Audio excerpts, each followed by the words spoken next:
Hey, boo, hey, it's your girl Diva. Listen, honey, pay attention to your surroundings, okay? Pay attention to your surroundings. I was in the store today and I just started to realize like a whole lot of older men were like on different, like this one older guy, he just kept being on the same hour as me. And I'm like, at first I was like, okay, he's just old. He just moving slow, you know what I'm saying? But after a while, he was just like in every place where I needed to go to, right? I'm like, what in the world is going on here? Like every time I needed to get something, he's standing in the way. And then there's this other guy on another aisle. He's looking. You could tell he was like shaking me out. And after a while, he started doing the same thing. And I'm like, this is getting sus. This is getting sus. And I know y'all probably say, some people might say, oh, this is paranoia. No, it's not. Because when you dream about certain stuff, you like, okay, yeah. Because I've been dreaming about some stuff. And I'm like, this is in alignment with what I've been dreaming, right? So the message that I received was like, these men are out here trying to siphon energy from younger women. That's right. They're trying to siphon energy because they're older now. They need energy. They need the energy. They're old. They move slow. And you know, not every older person is doing this, but this is what I really realized. I'm like, what in the world is going on here? But they need energy just like these other. They're just like there are younger warlocks. There are older warlocks too out there. They still need to figure out how to siphon energy from women. They can't get it because they older now. You know what I'm saying? So what do? They go around in different stores, going around in different places, trying to whatever they were doing. I can't really figure it out. I can't tell you what it is, but I could tell it was like a pay attention to me. I'm in your way, so you need to pay attention to me. They want your attention in some way, shape, form, or fashion. It doesn't take all that, though. That's the thing, though. It does not take all of that. Because, you know, we understand that people are older. So we're going to give them compassion. But just to be there and just, like, in the way,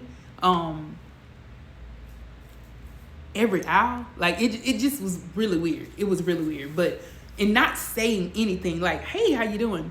Or, you know, just not doing nothing, not even looking up. Just looking down the whole time. It was weird. It was just very obvious. So Spirit wants you to know that you need to be aware of your surroundings, that there are people out there that still are even in the elders that are still trying to do their warlock type energy, witchery, whatever. They're still trying to do this shit. Like, y'all got to understand, but we hold the golden light. We hold it. We have it. We are the chosen ones. And they will try in any way, shape, form, or fashion to get what they need to get from us. Even though they can't get it, but once you begin to pay attention or you allow that to get to you, that's when the energy begins to shift. It leaves a little bit over here, a little bit over there. Because I'm telling you, I was just like really excited. I was happy. I was really, I had a good day today. But when that happened, it kind of like, what in the world? You know, it didn't pull me all the way down, but it kind of felt weird. I felt it. You know what I'm saying? I don't want to, like I said, I don't want to sound like I'm tripping, but y'all got to understand that what Spirit was showing me is that these people are still out here trying to do what they've been doing for years, but they're getting older and they're unable to do it the way that they used to. So now they have a different tactic. Even if it really wasn't that, which I feel like it was, it's something. Something's in the air. Something's in the air, and I see it. I noticed it. So that being said, looking into the energy of, we're gonna talk about Saul and David. Y'all know David was younger and he played the harp. He was able to give that energy over to Saul and cause those negative entities, the negative energy, the demons, to leave when he played his harp. There was something that he had that was an anointing that caused those entities to leave his life. And that's what I feel. I feel like these people they're they're getting older and they're starting to have to deal with the things that they've done.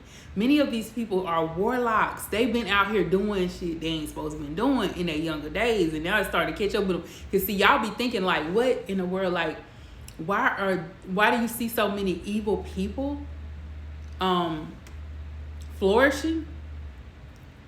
A lot of times when they get older, they have to deal with that. It happens to them when they're unable to deal with it. When they're unable to do their little spells and their incantations and their little rituals. They're unable because they're older now. They can't handle it. So God allows them for such a time to even say, you know what, I turn away from that. Or they keep doing it and then they can't handle it no more.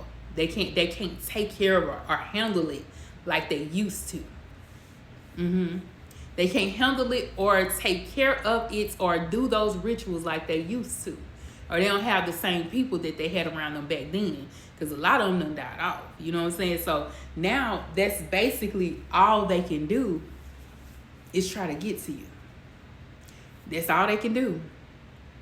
But this type of anointing that you carry, it sends spirits and entities away. It runs the demons off. Because you have a light about you. You are such a light that many people have to come see. Why do you think you draw in the attention of people when you're not in a relationship, or maybe even in a relationship? They probably come to you and like, oh my gosh, you're so beautiful. Oh my gosh. You know, they're trying to get your attention. They're trying to gain your trust. Girl, you are amazing. Like, what do you do? What type of skincare do you use? You know, they're trying to get your attention. They want you to focus your intention and your attention on them. Therefore, once you begin to, baby, they feel it. They feel that light. And if they can become your friend and into your friend group, become connected to you in such a way, oh, that's even better. That's even better for them. You got to understand, these people are out here to do anything. I've seen videos where people are in like nursing homes and they have to deal with the very same demons that they were actually using, or things that they did in their past. If they unalived somebody or they did somebody wrong and the person passed away, that same person or energy will come back to them in those nursing homes and come collecting souls. Yes, right there, torturing them. That very same spirit or soul comes back to haunt them. And many of them, it won't happen. Those entities or those energies won't come around when they see certain people come in. And so you have to realize they will try to connect with people just to keep those entities and energies from being around them, because they're spooked out. These people are haunted in their old age. It didn't happen when they was younger. It didn't happen in their middle age. It didn't happen when they were 60, you know, but by the time they turn 70, 80, that's when stuff started to shift, because you just be wondering, like, what really happened? What happened to this person? Why do they seem so different? Some people deal with so many infirmities that they're unable to handle. And you're like, dang, just the other day they were walking. Just the other day they were doing this. They were in their right mind. But once they were closed, once they didn't have their right mind, things shifted. The entities took over. And this is why you see certain things. So when I tell you, the witches and warlocks of today who have been energetically siphoning your energy, doing things to you, taking from you, being spiritual thieves, they will have to deal with that. If they don't have to deal with it today, they're going to have to deal with it in another lifetime. And I don't mean like another lifetime. I mean like when they're in their old age, they will have to deal with it. And see, God is really strict when it comes to that, because he gives them chance after chance to change. And if they don't change, that's when things shift. If they don't change, that's when they become haunted by these things. It's really weird. I would love to show you guys a video of someone who realized that these things happen and they were working in a facility. I may put that video in here. If I can find it, I'm going to put it in here. So this woman wants her state to remain anonymous because she just felt like the story was just too crazy. So she said when she was 9 years old, she's now 42 years old, by the way. She said that when she was 9 years old, her parents made her grandparents move into the house with them because they had too many stairs in their house and they felt they were safer at home with them. So fast forward to her grandparents showed up with their luggage. She's helping her grandfather put his clothes away in the drawers, and he sent her out in the hallway to grab something for him. When he sent her out in the hallway to grab those things, she said that she saw a man, a woman, and two boys standing there in the hallway super close to the grandfather's room. Now, of course, you can imagine she can't believe her eyes. She said that she had never experienced anything before, no paranormal. She had never seen ghosts before, so she, just couldn't believe what she was seeing. Now, fast forward to, she said she asked her mom and her dad if they believe in ghosts because she wanted to know how they would take it if she told them what she saw. Her parents said they believe in ghosts, but they had never seen any before. And when she asked her grandmother about it, she said that the grandmother pretty much tried to make her feel stupid for believing in such things. Okay, fast forward to now she's 13 years old. She said that she asked her parents if she could get a Ouija board. The parents bought it for her. Now you know what you know. You gonna buy your kid a Ouija board? I hope not. Anyway, so she said that when she got the Ouija board, she's 13 years old, keep in mind, she said that she started asking questions like, why are you here? They spelled out him. So when they spelled out him, she was confused and she said, who? And they spelled out grandpa. Now, right now, she doesn't know what to think. So she keeps up with the questions. And while she's asking all these questions, she said that the spirits grew agitated, I guess, and they started knocking things over in her room. So finally she asked, what happened to you? And she said her bed started to shake real bad when she asked what happened to them. Fast forward, she's not playing with the Ouija board anymore. It's time for her to go to bed. And so she said when she went to bed, she said she had a really weird dream. In the dream was the family that's wandering around her family home. And remember, it's a mom, a dad, and two boys. Now, in the dream, there is a man with a shotgun that's pretty much terrorizing them and holding them up. She's assuming that it's their home that this man came to with a shotgun. So she said the man with the shotgun, you can't see his face. His back is faced towards her.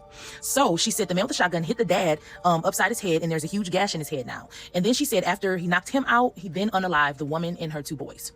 So fast forward, she said that she woke up, she couldn't go back to sleep, but she ended up telling her grandfather about it the next day. And when she told her grandfather about this, he was just staring at her like he had just seen a ghost. So she didn't know why he was looking the way that he was looking. She just knew that she didn't like the feeling she got after she told him.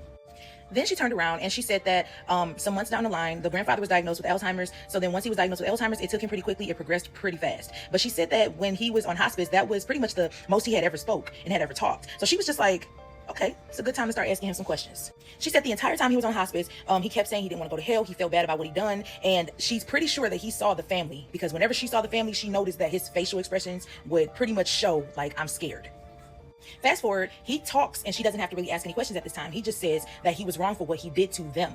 So then when she said that, she wanted to dig deeper and she said, who is them? He said, the family. So she was just wondering, she said, Grandpa, are you the man with the shotgun? And he said, yes. And he started bawling. She said when he started crying, he was, pretty much started going crazy. They had to give him pain meds, so he was knocked out. So she had to pretty much wait until the next day, until he came to. She was hoping that he would start talking again. So she said a couple days passed, and that's when he started talking again.